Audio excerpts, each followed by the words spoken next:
میرے پاکستانیوں، جب میں ایک بہت کیس لڑا تھا جو کہ انگلینڈ میں سب سے اہم کیس تھا، یعنی 3 ہفتے کے لیے برطانیہ کی ساری اخباروں کی وہ ہیڈ لائنز تھا، اور وہ اس کی جو کیس کی جو پروسیڈنگز تھیں وہ شام کو ہر ٹیلی ویژن چینل کی ہیڈ لائنز تھی. بڑا امپورٹنٹ، انگلینڈ کا سب سے بڑا کھلاڑی تھا اس وقت، اور میرے اوپر انہوں نے کیس کیا ہوا تھا.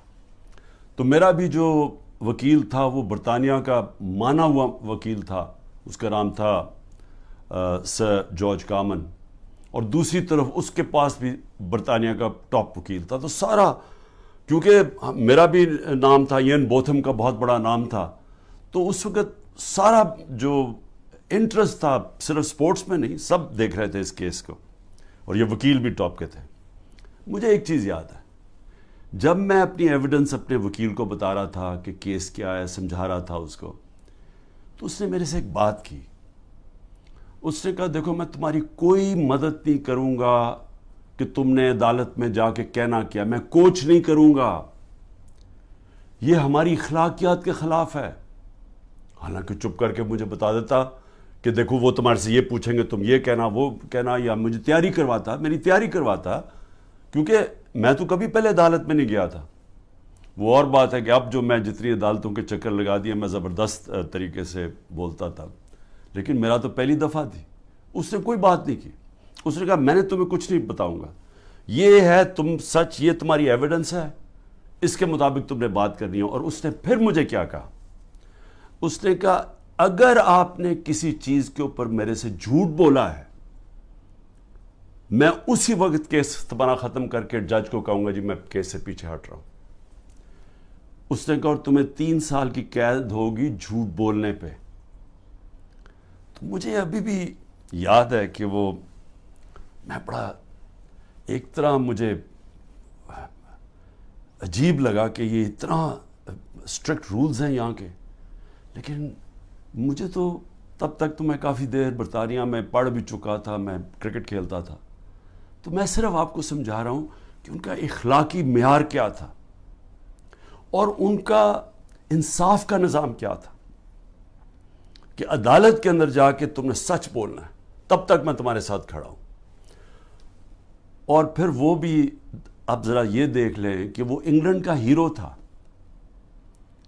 اور جوری تھی، 12 لوگوں کے جوری بیٹھتی ہے، جج ہوتا ہے، پھر جوری ہوتی ہے جو کہ عام شہری ہوتے ہیں.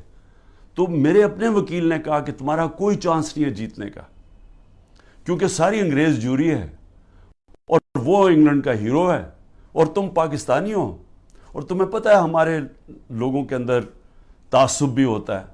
تو کہتا تمہاری جیتنے کی کوئی چانس نہیں، بلکہ اس نے مجھے کوشش کی کہ تم کیس نہ ہی پیسے باہر آؤٹ آف کورٹ سیٹلمنٹ کر لو. لیکن میں نے کہا میں حق پہ کھڑا ہوں، میں لڑوں گا کیس. اس نے کہا تمہاری صرف 20% چانس ہے، اور یہ یاد رکھیں کہ اگر وہ میں کیس ہار جاتا تو یہ جو میں نے اپنا لنڈن کا فلیٹ بیچ کے میں یہ بنی گالا کا گھر بنایا، یہ سارا کچھ ہی چلا جاتا، کیونکہ وہ اتنا زیادہ اس کا خرچہ آتا ہے.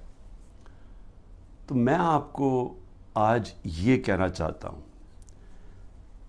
کہ وہ معاشرے آج خوشحال، اور وہ معاشرے جدھر آج ہمارے لوگ کشتیوں میں ڈوب ڈوب کے پہنچنے کی کوشش کرتے ہیں، یعنی زندگی کا دوڑ پہ لگا کے، یعنی سمندر میں ڈوب جاتے ہیں لیکن وہ پہنچنا چاہتے ہیں ان ملکوں میں، تو اس کی وجہ یہ نہیں ہے کہ وہاں وسائل زیادہ ہیں. اس کی وجہ یہ ہے کہ وہ ہماری سے اخلاقیات پہ، ان کے مورل ویلیوز بہت زیادہ ہے. وہاں انصاف کا نظام ہے، جو میں بار بار میں نے تو پارٹی شروع ہی کی، وہ جب میں نے دیکھا ادھر، جو میں نے ان کے جو ملک دیکھے، تب میں نے فیصلہ کیا کہ ہم تو تباہ ہو جائیں گے، کیونکہ وہ اتنے زیادہ آگے نکل گئے ہمارے سے کہ ان کی اخلاقیات، ان کا جو امر بالمعروف ہے، ان کا وہ ہمارے نبی صلی اللہ علیہ وسلم کی جو وہ رحمت للعالمین ہے نا، جو میرے نبی کی سنت پہ چلے گا، کوئی بھی سنت اڈیپٹ کرے گا، تو وہ تو ہر انسان کے لیے آئے تھے. تو انہوں نے جب کہا تھا کہ تمہارے سے پہلے بڑی قومیں تباہ ہوئیں، جدھر طاقتور جب جرم کرے تو اس کو نہ پکڑو اور صرف کمزور کو پکڑو، وہ یعنی طاقتور قانون سے اوپر ہو. اب اصولاً اس کو جیت جانا چاہیے تھا، کیونکہ میں تو پاکستانی تھا، وہ برطانیہ کا ہیرو تھا. لیکن انصاف کا نظام یہ تھا کہ پاکستانی جا کے وہاں کیس جیت جاتا ہے. اور یاد رکھیں کہ یہ روایت مدینہ کی ریاست سے ہمارے لیے، تب وہاں ایسا انصاف نہیں تھا. جب مدینہ کی ریاست بنی تو یہ مغربی ممالک میں کوئی انصاف نہیں تھا، وہاں بھی جنگل کا قانون تھا. ہم مسلمانوں کے اندر میرے نبی صلی اللہ علیہ وسلم نے وہ انصاف کا نظام لے کے آئے تھے کہ حضرت علی ایک یہودی شہری سے، جبکہ وہ خلیفہ وقت تھے، کیس ہار جاتے ہیں کیونکہ قاضی ان کے بیٹے کی گواہی قبول نہیں کرتا. سوچیں حضرت علی کا کیا مقام ہے. لیکن انصاف کا نظام دیکھیں، اور ایک اقلیت ایک خلیفہ وقت کو سے کیس جیت جاتی ہے. نبی صلی اللہ علیہ وسلم نے اس لیے کہا تھا کہ وہ قومیں تباہ ہو جاتی ہیں.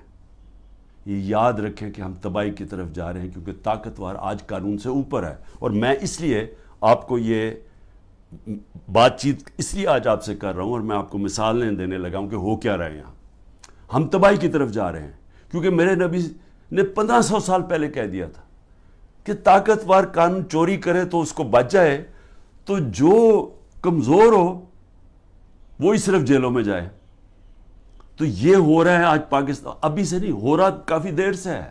لیکن اب تو اس انتہا پہ پہنچ گیا ہے کہ ہمیں خوف آنا چاہیے کہ یہ ملک اب جا کدھر رہا ہے. مجھے خوف آ رہا ہے. میں کوئی پالیٹکس کی وجہ سے یہ بات آپ سے نہیں کر رہا. مجھے اپنے ملک کا خوف آ رہا ہے کیونکہ میں نے ملک چھوڑ کے نہیں جانا. لوگ جو بھاگ جاتے ہیں ملک سے، یا جو اپنی، میرے بھی بڑا آسان ہے، اگر میں دنیا میں باہر جاؤں تو میں جا سکتا ہوں. میرے لیے تو عمران خان کے لیے دروازے کھلے ہیں. لیکن عام لوگوں کی میں آج بات کر رہا ہوں. آپ جب سب سن رہے ہیں، کتنے لوگ آپ باہر چلے جائیں گے؟ تو یہ تو وہ میرے نبی نے جو 1500 سال پہلے کیا، ہم تو وہ تیزی سے ادھر جا رہے ہیں. اور ہمارا آج جو وہاں ہو رہا ہے، خیر اس پیمانے میں تو نہیں پہنچ سکتے کہ میرے نبی نے کہا میری بیٹی نے بھی جرم کیا تو اس کو سزا ملے گی، قانون سے اوپر کوئی نہیں. حضرت ابو بکر نے آتے ساتھ ہی پہلی سٹیٹمنٹ، میں انصاف قائم کروں گا، طاقتور قانون کے نیچے لے کے آؤں. حضرت عمر نے اپنے بیٹے کو سزا دلوائی اس نے جب قانون توڑا. ہم تو وہ ان کی امت ہیں جو دنیا کے سب سے عظیم لیڈر ہیں. اور آج یہاں جو ہو رہا ہے، وہ ملک جو اسلام کے نام پہ بنا تھا، ہمیں شرم آتی ہے. دنیا ہمیں دیکھتی ہے، ہمیں شرم آتی ہے کہ یہ ہو کیا رہا ہے اس ملک کے ساتھ. مولانا رومی سے جب پوچھا کہ قوم کیسے مرتی ہے جو ہم آج نیچے جا رہے ہیں، تو انہوں نے کہا جب وہ اچھے اور برے کی تمیز ختم کرتی ہے، جب وہ امر بالمعروف سے ہٹ جاتی ہے، جب وہ طبقہ جو ملک کا سب سے بڑا جرم کرنے والا طبقہ ہے، جب اس کو ہم اوپر بٹھا دیتے ہیں کیونکہ ایک آدمی فیصلہ کرتا ہے بند کمروں میں، تکبر سے بھرا ہوا، پاور اتنی اس کے پاس، وہ بڑے زوروں شوروں سے فیصلہ کر رہا ہے کہ جناب عمران خان کو ہٹا کے تو میں نے ان کو، اور شہباز شریف سے تب سے اس کی بات چیت چل رہی تھی جنرل باجوہ کی.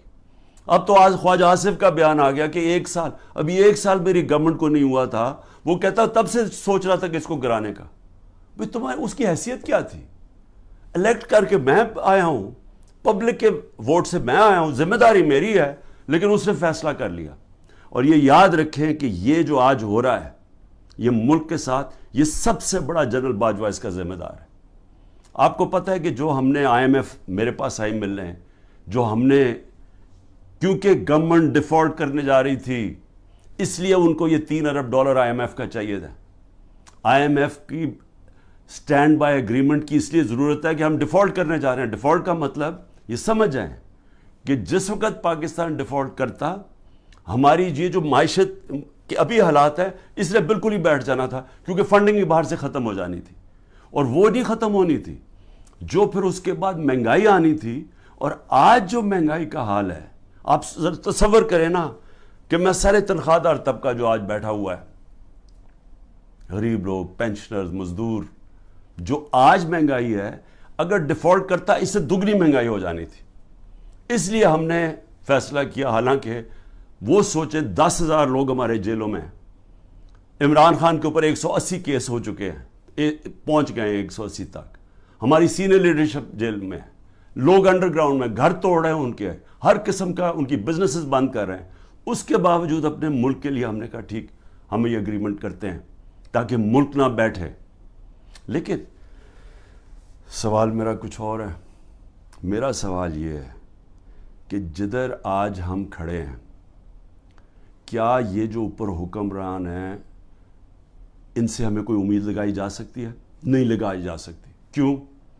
کیونکہ یہ اوپر بیٹھے اس لیے نہیں ہیں کہ انہوں نے ملک ٹھیک کرنے آئے ہیں. یہ میں آپ کو بتاؤں گا, یہ صرف اور صرف جو میں آپ کو 5 سال پہلے سے کہہ رہا تھا, یہ NRO والے لوگ ہیں جو میرے پیچھے صرف پڑے ہوئے تھے, سب اکٹھے ہو کے جی PDM بن گئی ہے جی, ڈیموکریٹک الائنس ہے. صرف مقصد ایک تھا کہ کسی طرح کرپشن کے کیسز سے یہ نکلے. اور میں اسی پہ چل رہا تھا. اپنے نبی صلی اللہ علیہ وسلم انہوں نے جب فرمان دیا کہ قومیں تباہ ہو جاتی ہیں, طاقتور کو اگر آپ معاف کر دیں, اس کو وہ چوری کرے اس کو نہ پکڑے, تو آج وہی ہو رہا ہے. ساری جنرل باجوہ اس کو جب اعظم سواتی کو اس نے مار پڑوائی, اس نے یہ ٹویٹ لکھا نا, شکریہ جنرل باجوہ آپ نے NRO 2 جو دیا ہے ان لوگوں کو, اس کے اوپر اس نے اس کو مار پڑوائی اور اس کے اوپر تشدد کروایا. تو آج یہ ذرا سن لیں کہ ان کے کیسز, تاکہ پہلے یہ سن لیں اور پھر سنیں کہ جو میرے سے اب کس طرح کے کیسز کیے جا رہے ہیں, ذرا سے موازنہ کر لیں. سب سے پہلے نواز شریف کا کیس. وہ کیس کیا تھا؟ انٹرنیشنل انکشاف ہوتا ہے, پینما پیپر, دنیا کے اندر ایک انکشاف ہو جاتا ہے جنہوں نے اپنے آف شور اکاؤنٹس میں کمپنیوں کے پیچھے پراپرٹیز لی ہوتی ہیں. تو بڑے بڑے دنیا کے اندر وزیر بھی تھے, کوئی ایک آدھ ملک کا پرائم منسٹر بھی تھا, اور بڑے نام اس کے سامنے آئے, بلکہ برطانیہ کا اس وقت پرائم منسٹر کا بھی نام آ گیا کہ اس کی بھی پراپرٹی ہے. دنیا میں شور مچ گیا. تو ادھر پتہ چلا کہ 4 جن سب سے مہنگے لنڈن کے علاقے میں جو مے فیئر کے فلیٹس ہیں, وہ نواز شریف کی بیٹی اس کی اصل مالکہ تھی. اب سب کو پتا تھا کہ اس کے پاس تو پیسہ نہیں, اس کا مطلب نواز شریف نے خریدے. اب یہ تھا کیس, 1.5 سال عدالت میں چلا. نواز شریف نے اسمبلی میں کہا ہاں یہ ہیں ہمارے فلیٹس مانے, اور کہا یہ ہیں ذرائع کہ جس کے ذریعے میں نے خریدے. جب عدالت میں کیس شروع ہوا تو وہ ادھر سے اور کہانی بدل گئی, وہ ذرائع غائب ہو گئے. اس نے کہا جی قطری کھاتا آ گیا کہ جی قطریوں نے ہمیں یہ کوئی ڈیل ہوئی تھی, کوئی قطریوں سے ڈیل ہوئی تھی تو انہوں نے ہمیں یہ مفت کے دے دیے فلیٹ. یہ اس کے بعد یہ کہانی آئی. پھر اس کے بعد کلیبری فونٹ آ گئی.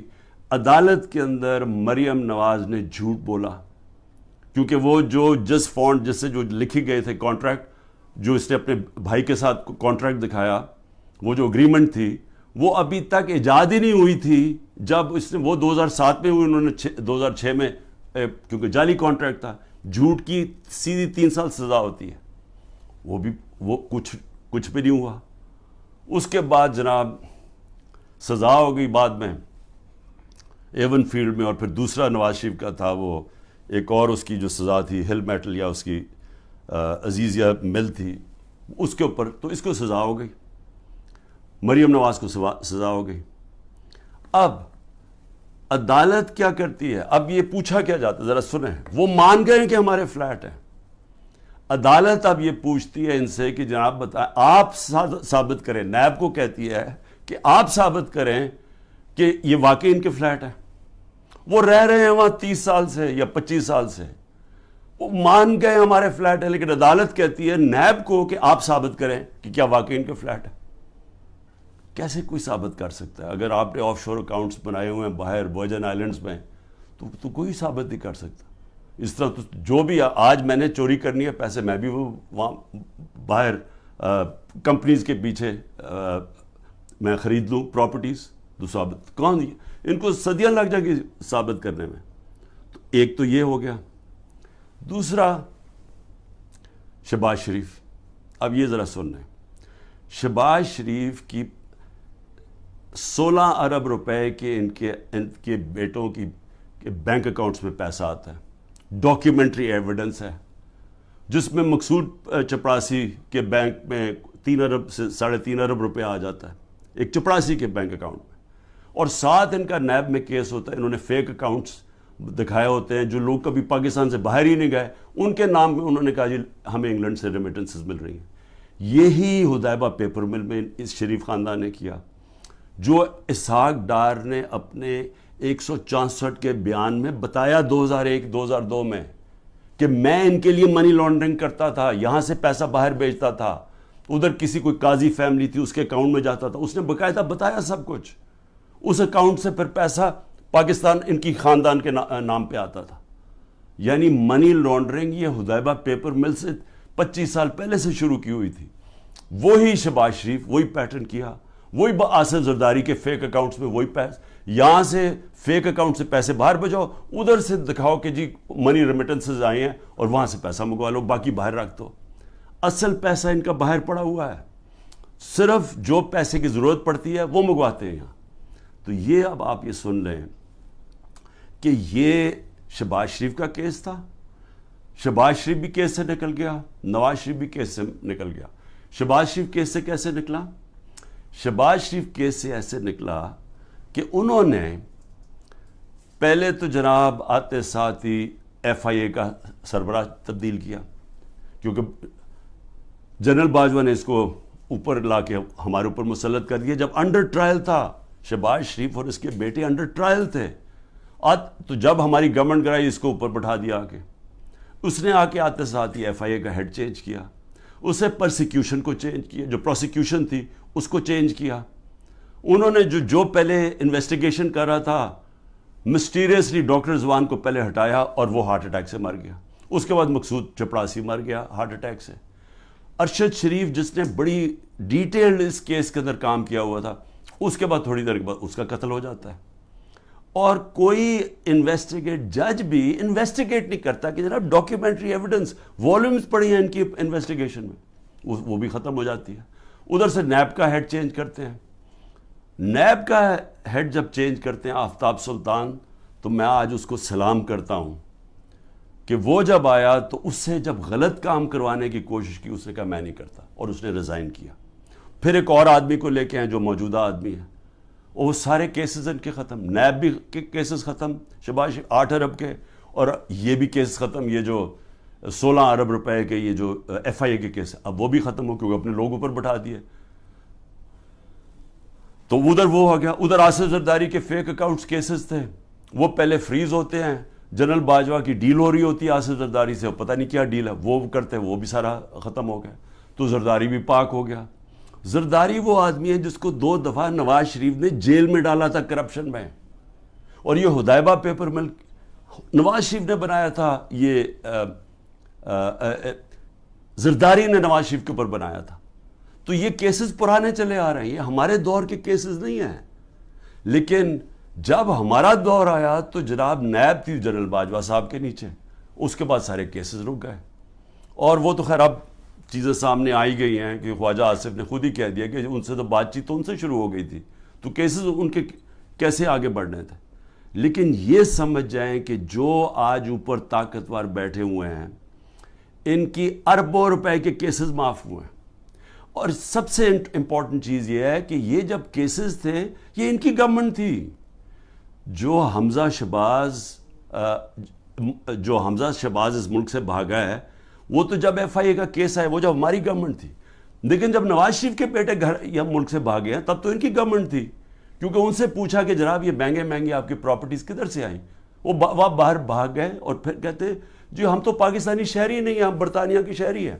اس کا مطلب کہ عمران خان اگر پرائم منسٹر بنے، یہاں سے چوری کر کے پیسے بھیجتا رہے اپنے بیٹوں کے سلمان اور قاسم کے اکاؤنٹس میں، اور کہے جی وہ تو پاکستانی شہری نہیں ہے، تو وہ جواب دہ نہیں ہے. تو یہ بیٹے بھی باہر بھاگ گئے، انہوں نے کہا جی ہم جواب دہ نہیں ہیں. اس کے بعد دماد بھاگتا ہے شہباز شریف کا، وہ جب نیب اس کو کرپشن کیس پہ بلاتی ہے وہ باہر بھاگ جاتا ہے ان کی گورنمنٹ کے نیچے. پھر ان کا فائنانس منسٹر اسحاق ڈار ملک سے باہر بھاگتا ہے جب نیب بلا کے پوچھتے کہ جی آپ کے یہ اثاثے ہیں، یہ آپ کے آئے کدھر سے ہیں، یہ ایک دم آپ تیرے امیر کیسے ہو گئے، وہ بھی ملک سے باہر بھاگ جاتا ہے ان کے دور میں. تو میں سوال پوچھ رہا ہوں کہ میں کیوں نہیں باہر بھاگ رہا؟ ان کے اوپر تو دو کیسز تھے، میرے اوپر تو 180 کیس بن چکے ہیں. میں کیوں نہیں ملک چھوڑ کے بھاگ رہا؟ کیونکہ انہوں نے چوری کی ہوئی تھی، ان کے ایسٹس ہیں, ان کے پاس اربوں اربوں روپے کے ایسٹس ہیں جو یہ بتا ہی نہیں سکتے کدھر سے آئے ہیں, اور باہر لے کے منی لانڈرنگ کیا, دگنی کرائم ہے. اور میں اب آتا ہوں, دو اور چیزیں میں آپ کو کہہ دوں. ہمارے 3.5 نیب کے سال میں 480 ارب روپیہ پاکستان نے, نیب نے ریکور کیا چوری کا, کرپشن کا, 480 ارب روپیہ. اس سے پہلے سارے دور میں نیب نے 280 روپیہ ریکور کیا تھا. آج مجھے بتائیں کہ نیب سے کتنا پیسہ انہوں نے نیب نے کتنا پیسہ ریکور کیا. 1100 ارب روپیہ ریکور کرنا تھا, آج وہ کوئی پیسہ ریکور نہیں ہو رہا. اب نیب کا کام ہے کہ عمران خان کے اوپر کرو, یا جو ہمارے جو بھی اب مخالف ہیں ان سے پارٹی چھڑوانے کے لیے یا ان کو ڈرانے کے لیے. اب نیب کا صرف یہ کام رہ گیا. نیب جو پاکستان کے اندر, میں پھر سے کہتا ہوں, 480 ارب روپیہ ہمارے دور میں نیب نے ریکور کیا تھا, اور 1100 ارب روپیہ بچا ہوا تھا. انہوں نے قانون بدل دیے, ایک قانون بدل کے نیب کا قانون بدل دیا, اس میں بچ گئے, اور دوسرا اپنا نیب کا ہیڈ بٹھا دیا ہے, جس طرح کے باقی انویسٹیگیٹنگ ایجنسیز کے اپنے لوگ بٹھا دیے. میں اب آگے آپ کو ذرا تھوڑا سا اور, کیونکہ بڑا امپورٹنٹ آپ کے لیے سمجھنا کہ آج اس ملک کے ساتھ ہم ہو کیا رہے اور ہم جا کدھر رہے ہیں. اس میں آ جائیں کہ اب میرے اوپر کیسز ہیں, میرے اوپر انہوں نے جس طرح میں نے کہا 180 کیسز کیے ہوئے ہیں. لیکن میں اب ان میں ذرا آپ کو بتانے لگا ہوں کہ یہ کون سے یہ کیسز یہ 6 مختلف ٹائپ کیسز میرے اوپر کیے ہوئے ہیں. تو میں ذرا سمجھ جائے کہ یہاں اربوں روپے کی چوری ہے, اور 30 سال سے کیسز ان کے اوپر ہوتے آ رہے ہیں. مشرف نے NRO دیا, ادھر بچ گئے. آصف زرداری کی کیس تھی, اس کی اس نے سر محل خریدا ہوا تھا, وہ انہوں نے جا کے پورا کیس کر کے جب وہ بکا سر محل, پیسہ پاکستان آنا تھا, NRO دے دیا, وہ پیسہ اپنے پاس رکھ لیا. $60 ملین سوئٹزرلینڈ میں پڑے ہوئے تھے, وہ پاکستان نے کیس کیا وہاں, وہ پیسہ پاکستان آنے لگا تھا, NRO دیا, وہ واپس چلے گئے. تو حدیبہ پیپر مل تو مشرف کے دور میں اس کے اوپر آگے پیش و رفت ہی نہیں ہوئی, جس کے اوپر اسحاق ڈار نے باقاعدہ, پھر سے میں کہہ رہا ہوں, ڈیٹیلز دی ہوئی تھی کہ کیسے وہ منی لانڈرنگ کرتا تھا ان کے لیے. تو یہ لوگ آج اوپر بیٹھے ہیں, سب کیسز معاف کروا لی ہیں. لیکن اب کر کیا رہے ہیں؟ اب یہ کر یہ رہے ہیں کہ انہوں نے اب اس کو استعمال کر رہے ہیں, اینٹی کرپشن کو, نیب کو اور FIA کو, کس طرح اب صرف 1 پوائنٹ جائے, تحریک انصاف کو ختم کیا جائے. اب میرے اوپر کیسز سب سے زیادہ, پہلے آ جائے میرے کرپشن کیسز کیا ہیں. میں پہلے بھی بول چکا ہوں, لیکن میں آپ کو پھر یاد کرا دوں. سب سے پہلے القادر کیس کیا ہے؟ القادر کیس یہ ہے کہ میں نے ایک یونیورسٹی بنانی تھی. میں پہلے سے سوچ رہا تھا کہ مجھے موقع ملے تو ضرور بناؤں گا, کیونکہ ایک میں نے نمل یونیورسٹی بنائی ہوئی ہے, ایک میں نے القادر یونیورسٹی بنانی تھی. القادر کا میرا مقصد یہ تھا کہ یہاں سیرت نبی کے اوپر اپنے نوجوانوں کو, ان کو سمجھایا جائے, سیرت نبی کے اوپر وہ کھڑے ہو تاکہ ان کو لیڈرشپ آئے, ساتھ ٹیکنالوجی. یہ آئیڈیا تھا اس کا.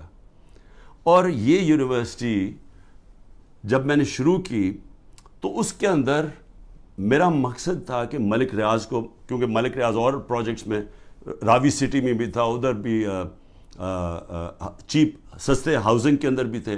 پھر بعد میں ہم نے جب یہ شروع کی سینٹرل بزنس ڈسٹرکٹ جو والٹن کی تھی, کیونکہ سب سے بڑا بلڈر ہے پاکستان کا. ملک ریاض کو صرف میں نے اس لیے کہا کہ آپ یہ کر دیں پروجیکٹ, کیونکہ ملک ریاض کی سپیڈ ہے, سب سے بڑا بلڈر ہے پاکستان میں. جو ملک ریاض نے 3 سال میں کام کیا ہے ہمارا یہ القادر میں, وہ ہمیں 14 سال 15 سال لگے نمل یونیورسٹی میں. یعنی اتنا کنسٹرکشن کا کام ہمیں 15 سال جو لگا وہ اس نے 3 سال میں کر دیا, کیونکہ وہ سب سے بڑا بلڈر ہے. میرا تو یہ مقصد تھا. ملک ریاض نے کہا میں یہ خود ہی اسپانسر کرتا ہوں یہ آئیڈیا جو القادر کا ہے. اب یہ ہوتی ہے بات, یہ سمجھیں, یہ ہوتی ہے 2018 کی نومبر دسمبر کی بات ہے. اس کے بعد جب وہ اس کی اوپننگ شروع, اس کی جو سٹون لینگ ہے وہ مئی میں شروع ہو جاتی ہے, مئی 2019 میں. 2019 کی دسمبر میں ایک کیبنٹ کا فیصلہ آتا ہے, وہ میں بتا چکا ہوں آپ کو, کیبنٹ نے فیصلہ یہ کرنا تھا کہ کیا ہم نے ملک ریاض کے کوئی پیسے انگلینڈ کی نیشنل کرائم ایجنسی نے انہوں نے فریز کیے ہوئے تھے ایز سسپیشس ٹرانزیکشن، کہ ہمیں شک ہے اس ٹرانزیکشن کے اوپر، منی لانڈرنگ پہ نہیں، اور اس کی ڈیل ہو جاتی ہے ان کے ساتھ. اب وہ پیسہ وہ فیصلہ کرتا ہے کہ سپریم کورٹ میں ملک ریاض نے پیسہ دینا ہے، وہ اس میں ڈالنا چلتا ہے سپریم کورٹ کے اکاؤنٹ میں، اور ان کی ڈیل ہوتی ہے. ہمارے کیبنٹ کے سامنے صرف یہ فیصلہ آتا ہے کہ اگر آپ اس کو ڈیل کو کانفیڈینشیل رکھیں گے جو اس کے اور اس میں تھی، لیکن عدالت میں آپ لے جا سکتے ہیں، لیکن صرف کیبنٹ، کیونکہ کیبنٹ میں پبلک ہو جانی تھی، تو وہ کہتا ہے پبلک نہ ہو. اگر آپ کانفیڈینشیل رکھیں گے تو 190 ملین پاؤنڈ پاکستان آ جائے گا سپریم کورٹ کے اکاؤنٹ میں. لیکن اگر آپ نہیں کریں گے تو آپ کو جا کے انگلینڈ میں کیس کرنا پڑے گا اور وہاں ثابت کرنا پڑے گا کہ منی لانڈرنگ ہے یا نہیں ہے. وہ سول کیس تھا. ہمیں جو کیبنٹ میں بتایا جاتا ہے، اور وہاں یاد رکھیں لا منسٹر تھے، وہاں فائنانس منسٹر تھے، وہاں کیبنٹ سیکرٹری تھے، جن لوگ جو اس کے اوپر بات کر سکتے ہیں. تو سب نے یہ جو کنسنسس بنا کہ اگر ہم سول کیس کرتے ہیں یہ ثابت کرنے کے لیے منی لانڈرنگ، وہ ہمیں 5-6 سال لگ جائیں گے، اور اگر کیس ہار جاتے پیسہ وہی رہ جاتا تھا. تو یونانیمس فیصلہ ہوتا ہے کہ ہاں پیسہ تو پاکستان آ رہا ہے. یہ تھا. یہ میرے پہ کہہ رہے ہیں کہ جناب القادر یونیورسٹی جو آپ نے بنائی ہے اس کی وجہ سے آپ نے یہ ملک ریاض کا پیسہ یہ جانا چاہیے تھا پاکستان گورنمنٹ کو، بجائے چلا گیا سپریم کورٹ کے اندر. بھئی اگر پہلے تو ساری کیبنٹ کا فیصلہ ہے، منٹس ہیں اس کے اوپر، کسی نے کوئی آبجیکشن، کیونکہ ساروں کے لیے عقل تو یہ کہتی تھی نا کہ 190 ملین پاؤنڈ پاکستان آ رہا ہے. دوسرا، اگر آج آپ یہ سمجھتے ہیں کہ جی کوئی اس میں غلط ہوا ہے، اس کو گورنمنٹ کے پاس آنا چاہیے، سپریم کورٹ کو آپ لکھیں کہ جی غلط آ گیا، اس کو پیسے کو وہاں کریں، اور اگر وہ ملک ریاض آبجیکٹ کرتا ہے، ہم جا کے انگلینڈ میں کیس کریں گے، ہم جا کے وہ ثابت کریں گے، ہمیں ثابت کرنا پڑے گا. یاد رکھیں ہمارے اوپر ہے، پھر گورنمنٹ پہ کہ ثابت کریں کہ جناب یہ پیسہ منی لانڈرنگ کا تھا. اب یہ جو بھی وکیل جانتے ہیں ان کو پتہ ہے کہ وہاں ثابت کرنا آسان نہیں ہے. بہرحال ابھی کر سکتے ہیں. تو اس میں عمران خان کا کیا فائدہ ہوا؟ پیسے پڑے ہیں سپریم کورٹ میں، دوسری طرف وہ القادر کھڑی ہوئی ہے، وہ ایک ٹرسٹ چل رہا ہے.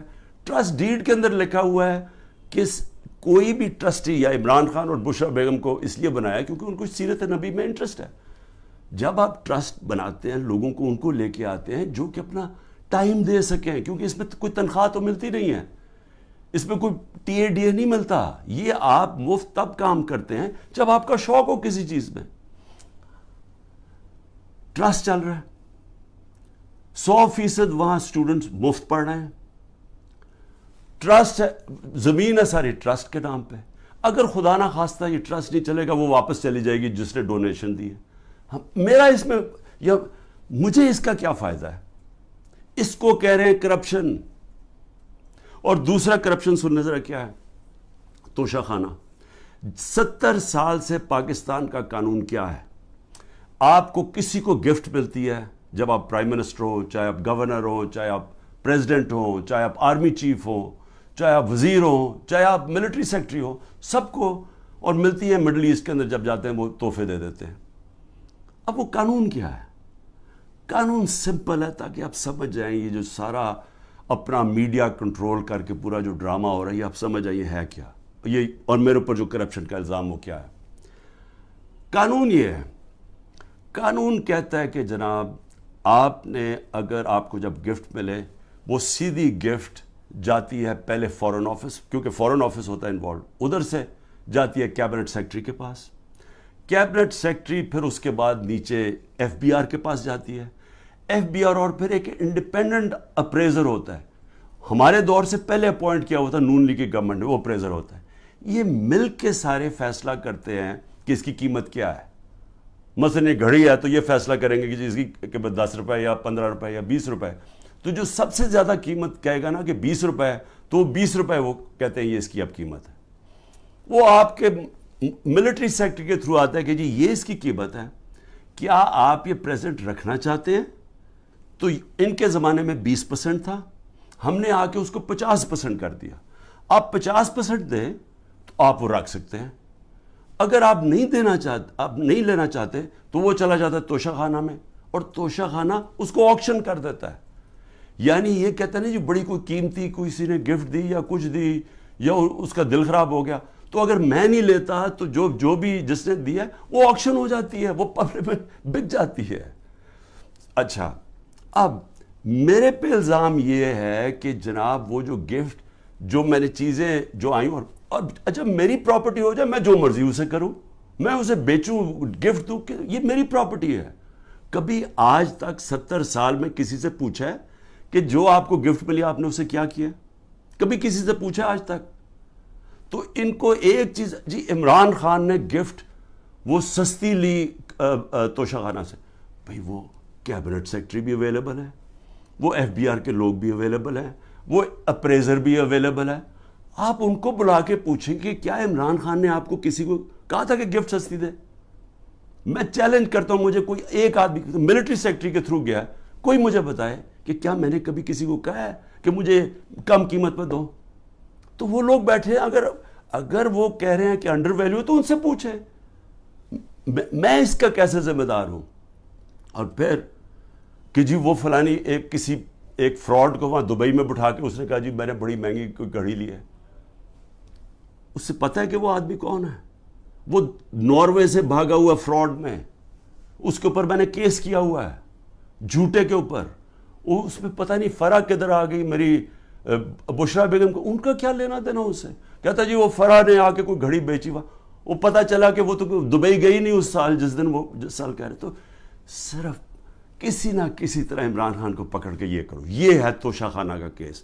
اور اگر کسی کو پکڑنا ہے توشہ خانہ کیس میں تو اس میں مریم نواز پکڑی جاتی ہے, نواز شریف پکڑا جاتا ہے اور آصف زرداری, کیونکہ انہوں نے وہاں سے مہنگی گاڑیاں توشہ خانہ میں سے انہوں نے وہ گاڑیاں خریدی اور سستے قیمت پہ وہ خرید سکتے ہی نہیں تھے, کیونکہ توشہ خانہ میں گاڑی آپ نہیں لے سکتے.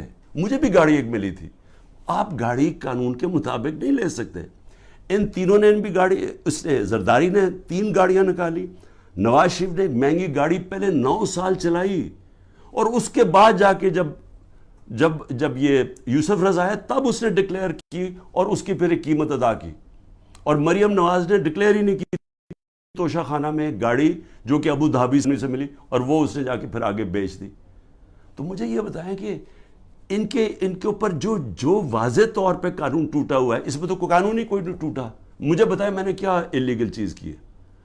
انہوں نے تو قانون توڑا ہوا ہے, ان کو نہیں کچھ کسی کو پکڑنا. پھر آگے چلیں. میرے پر ایک کیس ہے جی کہ میری بہن کو میں نے انفلوئنس کر کے ایک 6 ارب کی زمین دلوا دی صرف 6 کروڑ میں, اور 6 ارب کی اس لیے کیونکہ وہاں کوئی نہر لگنی تھی تو اس سے اس کی قیمت اوپر چلی جانی تھی. اور میں نے زبردستی لوگوں سے کیا کہ کیونکہ میں پرائم منسٹر تھا, میں نے زبردستی کیا کہ وہ کسانوں سے اسے زمین دلوا دی. اب یہ اتنے ڈفرز ہیں, ان کو یہی نہیں پتا کہ جو میری بہن نے پیسے دیے وہ چیک سے دیے ہوئے پیسے. چیک 25 اپریل کو 2022 کو ایک چیک دیا گیا ہے, اور 2 جون 2022 کو دوسرا چیک دیا گیا. عمران خان 9 اپریل کو پرائم منسٹر ہٹ چکا تھا, تو میں نے کیسے انفلوئنس کیا وہ کسانوں کو؟ اگر یہ ہے میرے اوپر کرپشن کے کیسز, اس کے اوپر چکر لگ رہا ہے میرے, کبھی ایک عدالت سے کبھی نیب میں اچھا. اور توشہ خانہ کے اوپر نیب کا بھی کیس ہے, توشہ خانہ کے اوپر الیکشن کمیشن کا بھی کیس ہے, اور ایف آئی آر بھی کٹی ہوئی ہے ایک ہی توشہ خانہ کے اوپر. یہ آگے کرپشن کے کیسز. آگے چلے ذرا میں آپ کو ذرا بتا دوں کہ اور کون سے کیسز ہیں. اچھا جی, قتل کیس. کوئٹہ کے اندر قتل ہوتا ہے, اس کے 4 گھنٹے کے اندر شہباز شریف کا جو مشیر ہوتا ہے مسٹر ڈینٹونک, وہ جا کے ایک دم ٹی وی پہ آگے کہتا ہے کہ جی عمران خان نے اس کو قتل کر دیا. اس وقت میرے پر 150 کیسز تھے. مجھے کیا پتا کہ کون سا کیس ہے, کون سا وکیل ہے. وہ ہمیں ریڈار پہ ہی نہیں تھا کہ پتہ نہیں وہ کیا کیس ہے. مجھے تو یہ نہیں پتا کیس کیا تھا. جی وکیل کو عمران خان نے قتل کروا دیا. اس کے بعد اس کے بیٹے کو اٹھاتی ہے پولیس. سارے کوئٹہ کو پتا کیا ہوا, کیونکہ ساری وکلا کمیونٹی کو پتا ہے.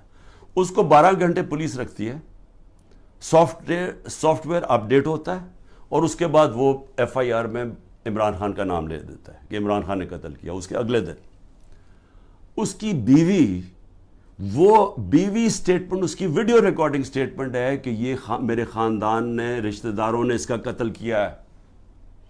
اس سے پہلے ایک باقاعدہ ڈیمونسٹریشن ہوتی ہے اس وکیل کے خلاف کہ اس نے ہمارا قتل کروایا ہے.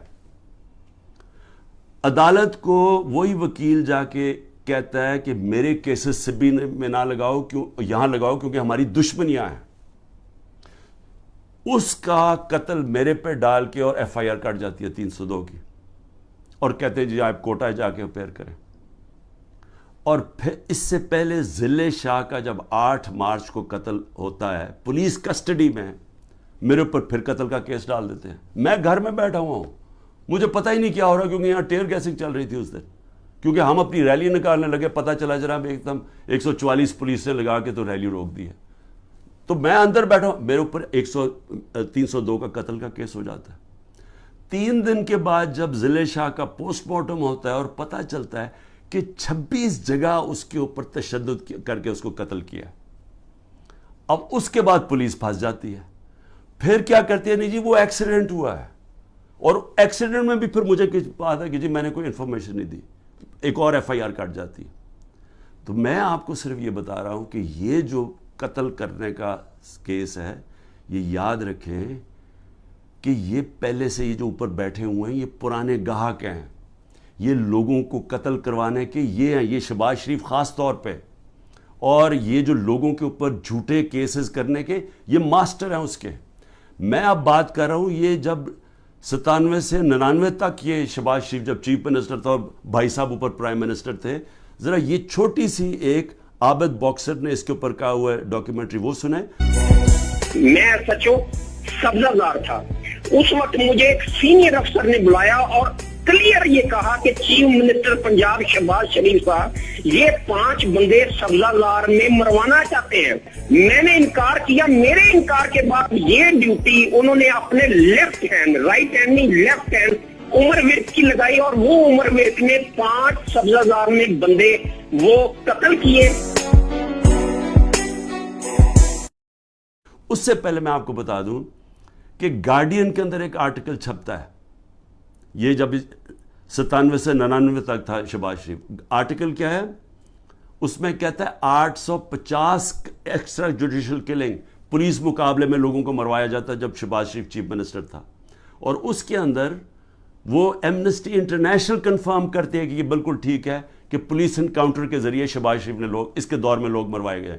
اب ذرا یہ سنیں کہ عابد باکسر کیا کہتا ہے.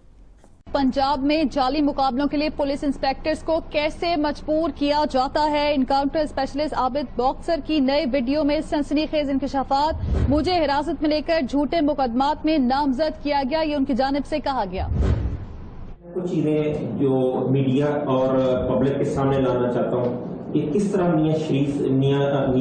شہباز شریف صاحب لوگوں کے ریکارڈ بنواتے ہیں, کس طرح انہیں جعلی پولیس مقابلے میں مارا جاتا ہے, کس طرح لوگوں کی جائیدادیں ہتھیائی جاتی ہیں. یہ تمام چیزیں میں آج پبلک کے سامنے رکھوں گا تاکہ وہ اس کا فیصلہ کر سکیں. میں 99 میں بطور S H O factory area تعینات تھا. میرے ماموں ایک رقبہ باغ گچا کی ملکیت کے دعویدار تھے.